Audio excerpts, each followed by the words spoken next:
Isang dating Shaolin monk ang may misyon, pagsamahin ang mga kapatid niyang nagkawatak-watak at gawing sandata ang martial arts sa larong hindi nila kailanman inakalang papasukin. Ito ang kwento ng kuponang ordinaryo sa paningin pero pambihira sa galawan. Welcome sa mundo ng Shaolin Soccer, kung saan ang bawat sipa ay parang missile at ang bawat goal parang endgame.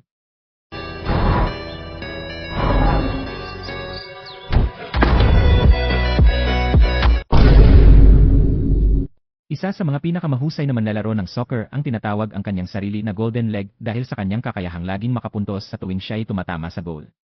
Ang kanyang kakampi na si Han na palagi niyang kinukulit ay nagbibigay sa kanya ng pagkakataon na kumita ng malaking pera kung sadyang tatalunin niya ang isang laban. Tinanggap niya ito dahil sa kasakiman at sinadyang tinamaan ang bola ng lampas sa goal. Ngunit nang matapos ang laro, nagalit ang karamihan ng tao. Ang mga tao ay dumagsa sa kanya at binugbog siya na nagdulot ng kapansanan sa kanyang binti. Tumawa si Han habang nagtagumpay ang kanyang plano at sa pagkawala ni Golden Leg. Naging isa siya sa mga pinakamatagumpay na coach sa esport. Si Golden Leg na ngayon may kapansanan ay nagtrabaho bilang katulong ni Han na araw-araw nagbabalik loob at pinapahiya siya sa publiko. Nais ni Golden Leg na bigyan siya ni Han ng pagkakataon na mag-coach ng isang koponan, ngunit tumanggi ang lalaki at sinimulan pang insultuhin ang kanyang kakayahan na nagsasabing hindi siya higit sa basura. Ngayon, nagalit si Golden Leg at sinisisi si Han sa kanyang mga pinsala, ngunit wala na siyang maniniwala dahil isa na siyang walang silbi. Dinagdagan ni Han ang sakit sa pamamagitan ng pagsasabi kay Golden Leg na siya mismo ang nag-schedule ng pangyayari at nagbayad sa mga tao para sadyang sirain ang kanyang paa. Pakiramdam ni Golden Leg na wala siyang pag-asa at walang magagawa, naglakad siya sa kalye at nakita ang isang laro ng soccer na nagpabalik-tanaw sa magagandang lumang panahon. Narinig niya ang isang boses na nagsabi sa kanya na hindi ganito ang paglalaro ng soccer. Lumingon siya at nakita ang isang basurero na nag-ehersisyo sa kanyang mga hita. Tumalo ng lalaki sa isang dramatikong paraan na nag-iwan kay Golden Leg na walang masabi. Nilapitan niya si Golden Leg na may nag-aapoy na aura na nakakatawang nagpapasunog sa mukha ni Golden Leg. Ipinakilala niya ang sarili bilang si Sing, isang tagapagtaguyod ng Shaolin Kung Fu at iniabot sa kanya ang isang kahina-hinalang business card. Sinubukang kumbinsihin siya ni Sing na napaka-kapaki-pakinabang ng Kung Fu at kung alam ito ng lahat, magiging mas madali ang kanilang buhay gaya ng babaeng natapilok sa balat ng saging. Akala ni Golden Leg na biro lang ang lalaki at hinagi sa kanya ang isang lata ng beer. Ngunit nagpapatuloy si Sing sa pagsipa dito nang sobrang lakas na siya ay lumipad sa paningin sa isang iglap na inisip niyang isang ilusyon lamang ito. Naghiwalay ang dalawang lalaki at ipinagpatuloy ni Sing na ipakita ang kanyang kapangyarihan sa pamamagitan ng pagtulong sa isang tao na ilipat ang kanyang refrigerator. Kinokolekta niya ang pera mula sa kanyang basura at pumunta sa isang restoran upang bumili ng ilang tinapay. Namangha si Sing nang makita ang babae na ang pangalan ay may nagumagawa ng tinapay gamit ang kanyang kasanayan sa Tai Chi habang itinatapon ang tinapay sa hangin at hinahawakan ang kaldero ng kamay lamang. Sinubukan niyang bumili ng ilang tinapay gamit ang kaunting pera na mayroon siya sa pamamagitan ng pamimingwit sa babae at sinasabi sa kanya na siya ay maganda. Ngunit tumanggi itong magbenta ng kahit ano, walang ibang pagpipilian si Sing kundi ilagay ang kanyang sira na sapatos bilang deposito pero seryoso, kailangan mo akong bayaran para itapon ang mga bagay na yon.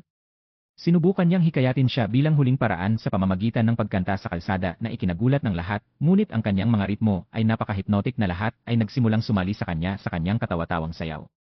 Lahat sila ay hinarang nang biglang sumulpot ang may-ari ng restaurant at sinasabihan ang lahat na lumisan. Ginamit ni Sing ang pagkakataong ito upang tumakas ng hindi nagbabayad, iniwan ang kanyang sapatos na itinapon ng babae sa basurahan. Hinanap niya ang kanyang unang kapatid na si Iron Head na nagtatrabaho sa nightclub at sinabi sa kanya na maaari nilang gamitin ang pagkanta at pagsayaw upang ipakilala ang Shaolin Kung Fu. Pero sinabi sa kanya ni Iron Head na lumayo na at kalimutan ang kanyang mga pangarap dahil wala pa siyang sapatos na masusuot. Dumating ang boss at pinalo si Iron Head gamit ang bote ng beer at sinabihan siyang bumalik sa trabaho. Sa desperadong pagtatangkang mapasaya ang kanyang boss, iminungkahi ni Iron Head na mag-perform si Sing sa entablado para sa aliw ng mga night, ngunit sinabi ng boss kay Iron Head na sumama mismo sa kanya at muling binugbog gamit ang bote ng beer.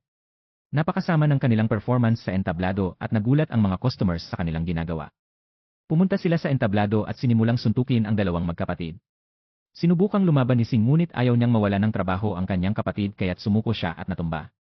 Habang umiihi sa publiko, nakakita si Golden Leg ng isang serbesa na nakasabit sa pader.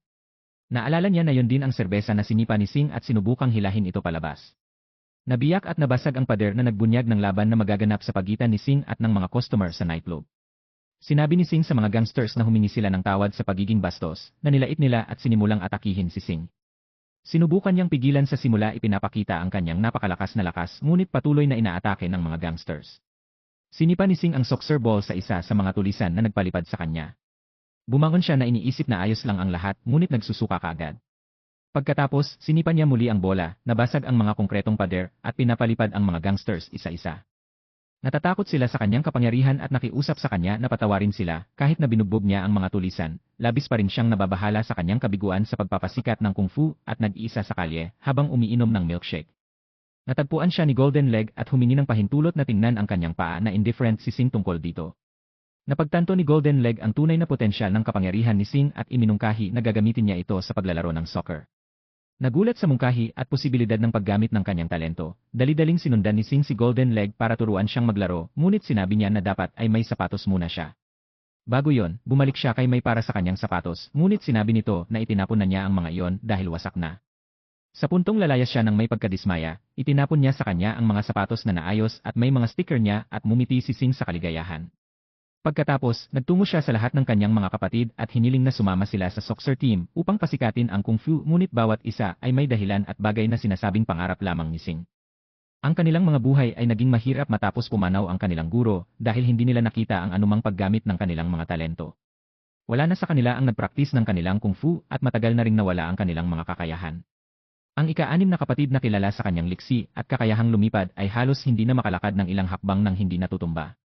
Naniniwala si Sing na nabigo siyang kumbinsihin ang kanyang mga kapatid, ngunit ang kanyang mga salita ay nagpapaalala sa kanila kung sino sila noon.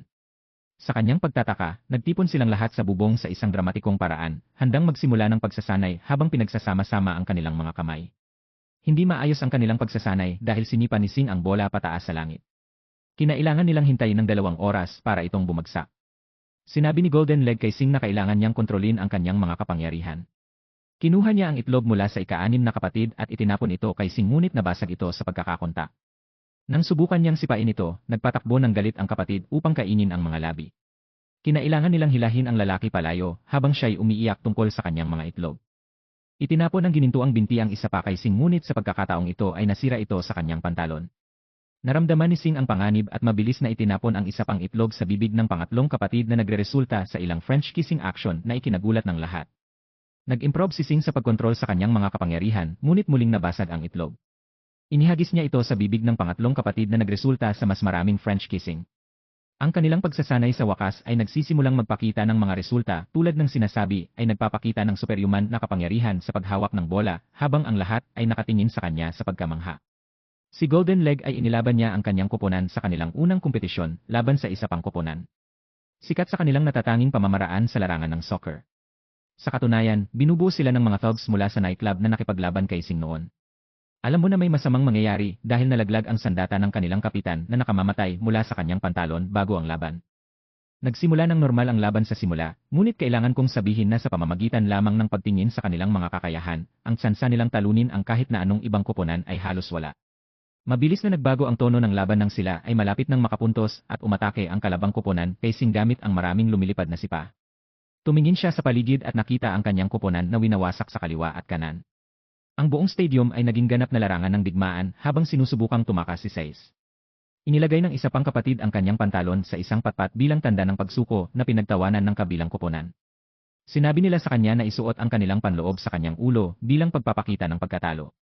Nag-atubili ang isa pang kapatid ngunit nagpatuloy sa pagpapahiya mismo sa harap ng lahat. Nakaramdam si Sing ng pagbabago sa hangin at sinabihan si Golden Leg na bumalik na ang kanyang mga kapatid. Naibalik ang kanilang mga kapangyarihan habang ang kahihiyan ay nagpapalakas muli ng apoy sa kanilang puso. Sinubukan ng kabilang koponan na umatake sa kanila ngunit walang sansa sa harap ng kanilang mga kapangyarihan. Nagpatuloy ang magkapatid sa pagpapakita ng kanilang kani-kanilang mga kapangyarihan habang niloloko nila ang kabilang koponan. Sinubukan nilang lampasan ang goalie na mukhang si Bruce Lee sa pamamagitan ng paghahagis ng kanilang sapatos sa kanya, ngunit nahuli niya lahat ng iyon at itinapon ang bola kay Sing. Tinadyakan niya ang bola papunta sa goal ng kalaban, ngunit tumama lang ito sa goal post kaya walang puntos. Nagdiwang si Sing at tinanggap ang pagbabalik ng kanyang mga kapatid habang lumapit ang mga tulisan at nag-alok na sumali sa kanilang koponan. Gayon din, si Han ay bumuburi ng kanyang bagong koponan at sinusubukan ang kakayahan ng kanyang koponan sa ilalim ng tubig na nagdulot ng malaking pagsabog sa pool. Tumanggap siya ng tawag sa telepono na nagsasabi sa kanya na sinusubukang sumali ni Golden Leg sa kompetisyon. Dumating si Han upang makilala si Golden Leg at ang kanyang Shaolin soccer team na hindi siya natuwa. Tinutukso niya sila dahil iniisip niyang hindi sila banta sa kahit sino. Pinayagan niya si Golden Leg na sumali sa kompetisyon at bayad pa ang entrance fee niya para lang makita siyang mapahiya. Sinusubukan niyang kwadruhin si Golden Leg muli sa harap ng publiko sa pagsasabing punasan ang kanyang sapatos, ngunit buong koponan ay nakipaglaban na gawin ito at nakakatawang inalis ang kanyang sapatos. Pumunta si Sing kay May upang subukang pasalamatan siya sa pagkukumpuni ng kanyang mga sapatos. Ipinakita niya sa kanya ang magagandang damit sa tindahan at sinabihan siyang subukan ang mga ito. Gusto niya na maging mas kumpiyansa siya at ipakita ang kanyang kagandahan sa buong mundo, ngunit nahihirapan siya sa paggawa nito dahil may lumilipad na mga langaw sa kanyang buhok. Sinabi ni Sing sa kanya na magiging sikat siya pagkatapos niyang manalo sa mga laban at ipinangako niyang bibilhin sa kanya ang lahat ng damit sa mundo sapagkat naniniwala siyang karapat-dapat siya sa mga ito, ngunit lumabas ang katotohanan na nagtatrabaho lang pala siya dito sa paggawaan ng mga damit bilang tagalinis ng sahig. Sa kanilang unang kompetisyon laban sa koponan ng Tofu, nakamit nila ang marka ng sobrang bilis na inisip ng mga kalaban na sila ay nagkakaroon ng guni-guni. Sinusubukan ng oposisyon na gawin ang lahat upang maprotektahan ang kanilang goal, ngunit patuloy na nakakapuntos ang team ng hamon, pati na rin na ipapadala ang kanilang mga manlalaro sa goal kasama ang bola. Umabot sa balita si Han at siya ay nagulat nang makapuntos sila ng 42 tandang bawas 0. Agad nakilala ang team habang tuluyang winawasak ang lahat ng kanilang mga kalaban. Si May ay malinaw na naantig sa mabubuting salita ni Sing habang siya ay pumupunta sa isang nakakatakot na mukhang babae na sinusubukang magsagawa ng personal na plastic surgery. Bagamat kung ang kanyang hitsura ay indikasyon ng resulta, mag-aatubili akong pumasok nang hindi binabanggit ang mga bangungot na aking mararanasan pagkatapos. Ipinagdiriwang ng team ang kanilang tagumpay sa restaurant ni May at nagulat sila sa resulta ng kanyang pagme-makeup. Patuloy nilang pinagtatawanan siya at nagalit siya tulad ng anumang babae. Lumabas ang may-ari ng restaurant upang sumigaw kay May muli, ngunit sa pagkakataong ito, inilabas niya ang lahat ng kanyang galit sa babae dahil sa pang-aabuso. Habang ang team ay parehong natatakot at nag-enjoy sabay-sabay, tinatanong niya kung gusto ba siya nito. Nang sabihin niya sa kanya na ngunit bilang kapatid at kaibigan lamang. Sinasabi niya sa kanya na kung masira ang kanyang sapatos muli, maaari niya itong ayusin para sa kanya kung saan sinabi ni Sing na huwag mag-alala dahil hindi na niya isusuot ang lumang sapatos. Naihiya ako para sa babae dahil malinaw na walang alam ang lalaki pagdating sa babae at ito ang nagpapaiyak sa kanya. Habang natatalo ng koponan ng Shaolin ang kanilang huling kalaban sa soccer field, sumusulong sila sa finals laban sa koponan ni Han na kilala bilang Devil Team. Nagkaroon ng pagpupulong si Han kay Golden Leg na sinusubukang alukin siya ng pera gaya ng mga nakaraang taon upang maiwasan ang kompetisyon. Tinanggihan ni Golden Leg ang alok na ikinagalit ni Han na iniisip na sakim ang kanyang karibal. Sumasang-ayon si Golden Leg na sakim siya pero hindi para sa pera, nais niyang mapanalunan ang pambansang kampeonato laban sa koponan ni Han. Pumunta si Sing sa restaurant ni May bago ang huling kompetisyon, ngunit nakita niyang wala na ito. Tinanong niya ang may-ari ng restaurant tungkol kay May. Nang sumagot siya na si May ay natanggal sa trabaho dahil sa ilang dahilan, ang kanyang tinapay ay naging mapait at maasim sa mga nakaraang linggo at pinalayas ang lahat ng mga customer. Kinukuha ni Sing ang isa sa mga tinapay sa sahig at tinikman ito. Huminto siya sandali at agad na naisip na ang babae ay tiyak na umiiyak habang ginagawa ang mga ito. Ang pag-uusap na naganap nila kanina ay tiyak na labis na nakabasag sa kanyang puso. Dumating ang koponan sa finals laban sa koponan ng Diablo. Sila ay ngumingiti habang nakatingin sa tropeo para sa unang pwesto, ngunit kailangan nilang talunin ang koponan ni Han. Una, nagsimula silang umatake ng opisyonal at dumaan sa lahat ng kalaban na walang problema. Naipasa ang bola kay Sing habang ito ay pinakasiklaban ng buong lakas, ngunit ito ay naihinto ng walang kahirap-hirap ng goalkeeper ng kalaban habang may isang kamay sa kanyang bulsa. Ibinato niya ang bola pabalik at hinamon si Sing na subukang muli. Sinubukan niya ang isang trick shot, ngunit nabigo dahil ang kanilang goalkeeper ay napakabilis. Sinusubukan niya sa ikatlong beses na ilagay ang lahat ng kanyang lakas sa sipa, ngunit nagawa lamang niyang piliting gumamit ng dalawang kamay ang goalie. Tumatawa si Han sa diferensya ng lakas dahil binigyan niya sila ng droga bago na labis na nagpalakas ng kanilang kapangyarihan sa laban. Itinapon ng goalkeeper ang bola sa buong field at natamaan ang goalkeeper ng kopo ng Shaolin na naitaboy siya, kaya nagpatuloy ang kalaban sa pagsipa ng goal at pinatulak ang katulad ni Bruce Lee na lumipad. Kumikilos siya na parang maayos ang lahat, ngunit malubhang nasugatan ang kanyang kaliwang kamay. Muling sinipa ng kalaban gamit ang mas malaking puwersa sa pagkakataong ito, tinamaan siya ng bola ng sobrang lakas na bumagsak siya sa lupa. Nagpatuloy ang kalabang koponan sa pagsipa sa kanya sa mukha na nagpadala sa kanya na lumipad sa likod bahay. Ibinunyag ni Han na ang kanyang plano ay hindi kailanman manalo sa laro sa pamamagitan ng pag-score, kundi sa pamamagitan ng pagpapahina sa ibang manlalaro sa pamamagitan ng pinsala. Binayaran niya ang referee upang walang sinuman ang tatawag ng foul play. Nagpatuloy sa pag-atake ang kupo ng demonyo, at ang mga manlalaro ng kupo ng Shaolin ay nasugatan ang karamihan sa kanila ng malubha. Sa kabutihang palad, bago pa man sila makapagdulot ng karagdagang pinsala, tinawag ng referee ang halftime. Ang ilan sa mga manlalaro ay natakot ng sobra kaya iniwan nila ang koponan. Nagalit si Sing sa sitwasyon at ang mga magkakapatid ay nakipaglaban gamit ang gintong paa sa pagka-frustrate sa kasalukuyang kalagayan. Kung makakakuha pa sila ng isang pinsala, madisqualify sila sa kompetisyon. Sinabi ng ikatlong kapatid sa lahat na tumahimik habang kusang loob siyang nagboluntaryo na maging goalie, ang pinakamapanganib na posisyon sa ngayon. Sinubukan ng koponan na ipagtanggol gamit ang limitadong pormesyon, ngunit tumilapon sila na parang mga pin sa bowling. Ipinokos ng koponan ng demonyo ang lahat ng kanilang lakas sa goalie at sinimulan siyang atakihin ng sunod-sunod na sipa. Ang goalie ay itinutulak papalapit sa goal line habang ang kanyang mga damit ay pinupunit ng mga apoy. Sa gulat ng lahat, nagawa niyang mahuli ang bola mula sa koponan ng demonyo at tumutok sa isang bukasan. Umusad sila patungo sa goal ng kalaban at nagawang makalusot ni Singh sa goalie. Ang bola ay tumalbog sa kabaligtaran na direksyon, ngunit naihagis palabas ng tamaan ng goalie ang poste. Sinabi ni Han sa kanyang koponan na gamitin ang huling atake at pinaputok nila ang bola sa goalkeeper nang may matinding lakas. Nagawa niyang pigilan ang bola ngunit nawala ng malay dahil sa shockwave. Dahil kulang ang mga manlalaro, napilitan ang koponan ng Shaolin na ma-disqualify dahil pakiramdam nila ay ganap nang nawala ang pag-asa. Lumitaw si May sa harap nila na may bagong gupit na mukhang galing lang sa Mars. Nagboluntaryo siya na maging goalie ngunit tumanggi si Singh, sinasabing sobrang delikado nito. Nakita niya na sira ang sapatos nito at ibinigay kay Singh ang kanyang lumang sapatos na inayos niya at nilagyan ng mas maraming sticker. Ngayon, naglakad si May patungo sa goalpost sa dramatikong paraan, ngunit mabilis nilang nawala ang lahat ng pag-asa nang matamaan niya ang kanyang ulo at pagkatapos ay tumayo sa tabi ng goalie ng kalaban. Wala nang magagawa ang koponan kundi ibaba ang kanilang mga ulo sa kahihiyan habang tumakbo siya pabalik sa kanyang goal. Sinubukang ipasa ni May ang bola sa kanyang mga kasamahan, ngunit napunta ito sa ilalim ng paa ng kalaban at sumigaw ang kanyang koponan sa pagkahinayang. Nakatutok ang forward ng Devil Team ng buong lakas sa isang nakapipinsalang sipa na direktang papunta kay May ngunit ginamit niya ang kanyang Tai Chi upang baguhin ang enerhiya bilang kanya. Namangha ang lahat habang nilalaro niya ito na parang walang anuman. Tinitingnan siya ni Singh na may proud na ekspresyon habang siya ay bumingiti pabalik sa kanya. Itinapon ni May ang bola sa hangin habang si Singh ay tumalon at inilagay ang lahat ng kanyang lakas sa isang huling sipa. Ang atake ay napakalakas na naging isang buhawi at winasak ang lahat ng miyembro ng Devil Team at ang kanilang dangal sa parehong oras. Galit na galit si Han na natalo ang kanilang koponan at dahil sa galit, natagilid at gumulong pababa sa estadyum.